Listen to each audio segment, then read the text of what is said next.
What's up, everybody? What's happening, y'all? It's Joseph R. Wheeler III, artist, founder, president of the ONYXCON Foundation. What it do? What it do? What's happening? What's happening? So, check this out, y'all. I wanted to talk with y'all today, as I often do, because I like to go live.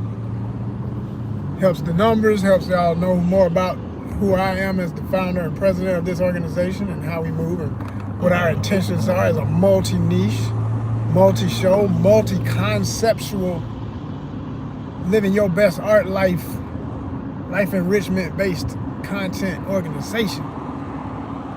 So today I want to talk about travel and the expat life, because that's a big part of ONYXCON's content. More and more it will be anyway.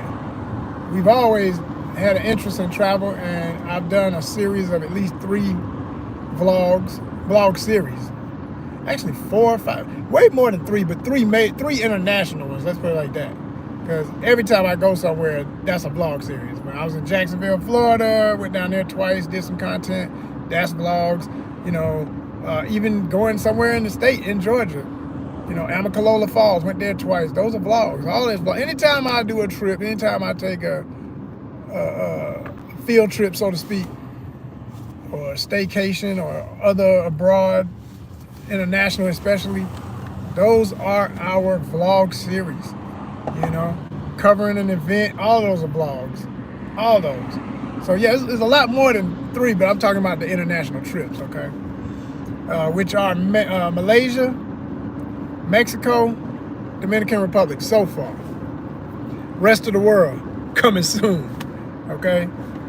Thanks to you, because we are a nonprofit, 501c3 nonprofit, and we need your support so we can continue to travel the way you've seen me do in the past, especially this year, because I'll be real with y'all. In previous years, I would get some donations, and I couple that money with my own life, my own actual, what I gotta do, bread and butter work out here, whatever I'm doing. I'm on set making movies, I'm doing courier work, whatever I gotta do, whatever I got going on, take percentage of that, put it with, put that into my own donation to myself, to my organization, with the monies we get from donations, and we go somewhere. We cover something, we do something.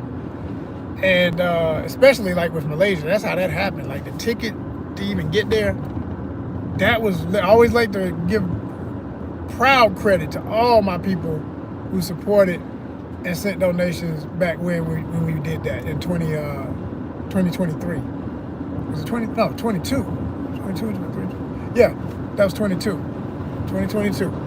And so, it really would not have happened if it hadn't have been for the donations that came in the way they did. So we always looking for it. It's never we ain't waiting on monetization to get it. We always got them doors open, okay? Like I say, 501c3 nonprofit, you can always donate and support this channel and everything else we got going with all of our entire network of social media. Because we're on Instagram, we're on Fanbase. If you don't know about Fanbase, look it up. Get it on your phone today. Start using Fanbase and start getting paid to be on here. You know what I mean? To be on any of this stuff. Like, Fanbase is listen to what I'm saying. It's the truth. Fanbase is the only app, that don't make you wait to get monetized. From day one, you monetize it. Because you can like all day. You can put up like a thumbs up, just like on here. If y'all give me a thumbs up right now, it's free. It don't cost nothing, right? But if you support the channel, and I think everybody's gonna start following Fanbase in the future, because it's gonna take time, like anything that's an upstart. People ain't hip to it yet. But when they get hip to Fanbase, woo, all these other apps gonna be doing what they're doing. They're gonna be mocking them, they're gonna be doing all the stuff that makes it a classic app. And so instead of just regular thumbs up, you got love.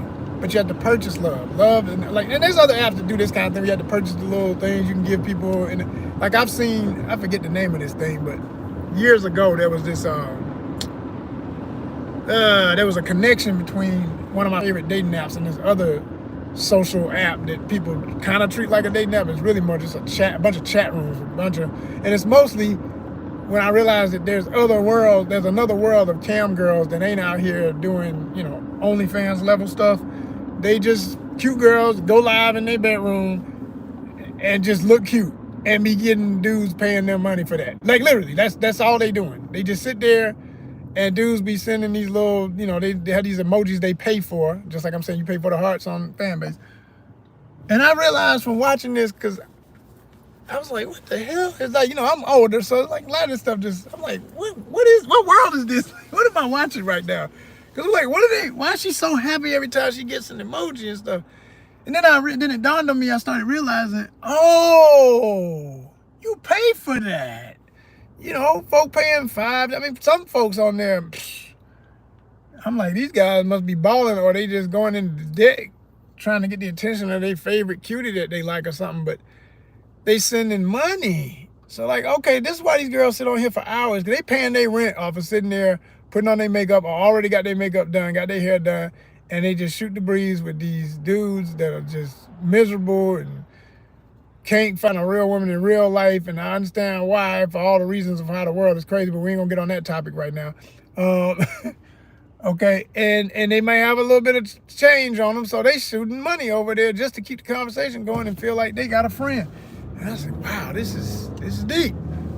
But this is what's going on. This is what's happening, right? And so if you could think of that model, but then take it to something way more primarily adult, because, and I'm not saying these folk weren't grown, but I'm saying it was more kiddie fair, so to speak. Young adult was the audience. I mean, and I say young adult, I don't mean, we ain't talking about, I wouldn't have been on there if it was some teenagers. I'm talking about these are grown ass women, they 20 something, but you know, they 25 and up on average. Maybe the youngest was 22, but it was still like, you know, it's that college type energy. No, there's another type of energy where I'm saying folk would be grown. That's fan base. There are young folk on fan base, but mostly folk are in their, I'd say late 20s and up, rules fan base. I'd have to check the demographics to be sure of that, but just from what I've seen when I'm on there. And when I go into chat rooms, they have chat rooms, and those are really good, by the way. Some of those is great. And you know, and I've heard people say some intelligent stuff that lets me know, okay, there's a mature crowd up in here. This ain't a bunch of goofies that think they know everything. They ain't lived as long as we have. So it was heavy. It was heavy. It was more what I need in my life right now. So anyway, if that sounds good to you, check out Fanbase. God dog it, y'all can't see what I'm looking at. There's some traffic up above. What y'all doing, man? I got somewhere to be. What y'all doing? Okay, and then I stop it. It's just lights blinking, but they're not holding us hostage. Okay, we can keep moving. Whew, wow. I was like, damn. Anyway, so I said all that to say, yeah, support us, y'all, on everything that we do. Please do. And because that's the only way we're going to be able to continue any of our content on the levels that we're going to do what we're going to do regardless. But I'm saying I'm raising a bar every time I get more financial ability. And every time I get more equipment, of course, the product gets better. Like there's a gimbal I've been wanting for my phone for freaking months.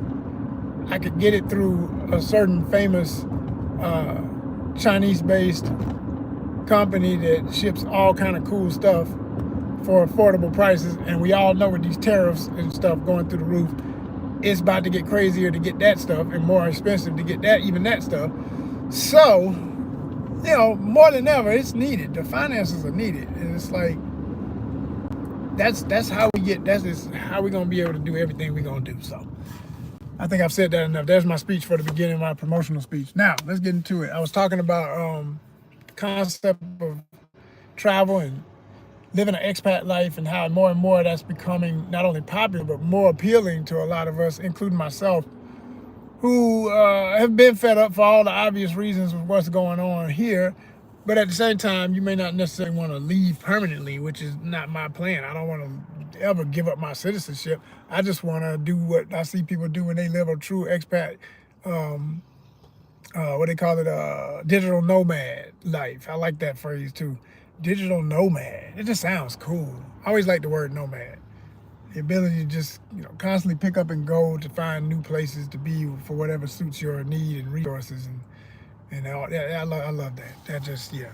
And then digital with all what we use. What I'm talking to y'all on right now, you know, our phones, our tablets, our different devices and whatnot, where you can make a living through it if you know what you're doing.